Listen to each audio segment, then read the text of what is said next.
Recently, Governor Rotimi Akeredolu of Ondo State advocated for the scrapping of the Senate, with each zones having equal number of 4 representatives at the National Assembly, that the country should consider dropping the current bicameral structure of the National Assembly and adopt unicameral legislature, rather. What are your thoughts on this?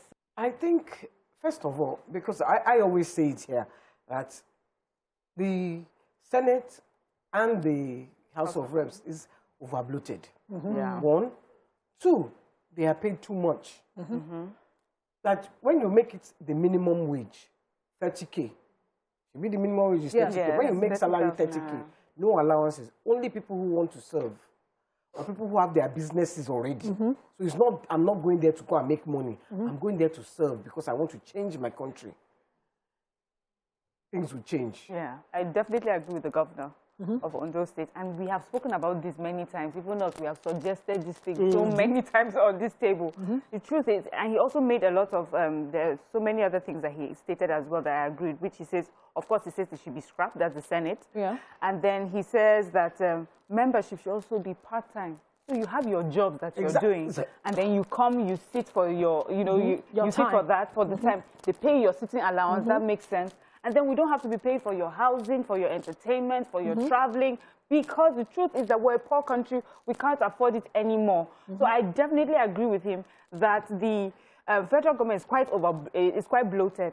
But also, I think we should do this right because the state governments are bloated as well. The part that breaks my heart is this, the misconstruction of the word representative, because these people only represent themselves.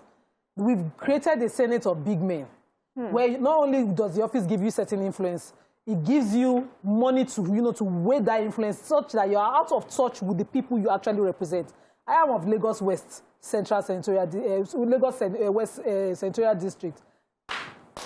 I've never, except during election campaign, seen the senator. The people have a role to play with regards to that. Hold on a minute. Every time, because in fact, there was a time I accused the representative for Amuodofi in the House of Reps that I am more of a representative than you are. And eventually, when they moved the issues that I was raising on this platform, they were quoting me verbatim from the experiences that I have in that area, because they are out of touch with the reality. And the painful part is that what they take, they then build the paradise they want somewhere else. Somewhere else. Away from the community. Away from the community that they're supposed to represent. What is even penny means? When you are a House of Rep member or you are a senator of a certain district and your office is in Abuja, how will you come to your to the place where you are senating or representing? I don't understand them. Because all of you can sit down in Abuja and you say you are senatoring Amuodofi or if for local government. You are not there. You are not on the job. You are in Abuja where everything is. You're far away. Yeah. You're far. We have the Senator Ajibola Bashiru.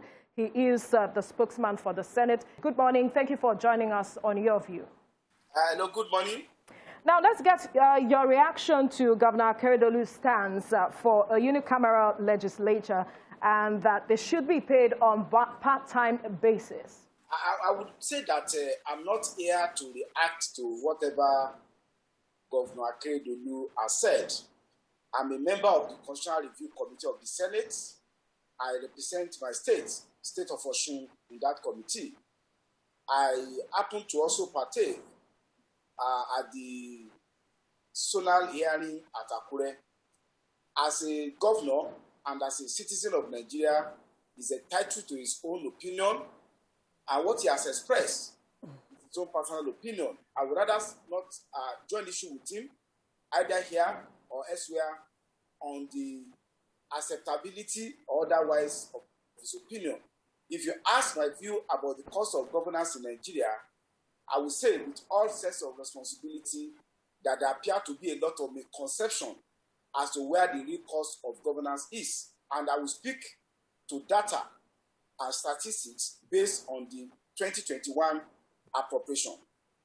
If anybody bothers to look at the appropriation for 2021 approved by the National Assembly, the entire cost, capital, overhead, as well as the current, as well as the salary expense of the National Assembly is 128 billion.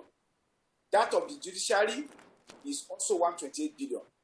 However, on the executive side, 5.9 billion goes to personnel and overhead. That is the recurrent expenditure. As to the recurrent expenditure on the part of the executive is about 3.1 billion. So when you add 5.9 billion to 5.9 billion to 3.1 billion, you are seeing on the current expenditure side of the executive a sum that is close, to 8 billion. And then when you marry this in the context of that, the totality of the Nigerian budget is about 13.8 trillion.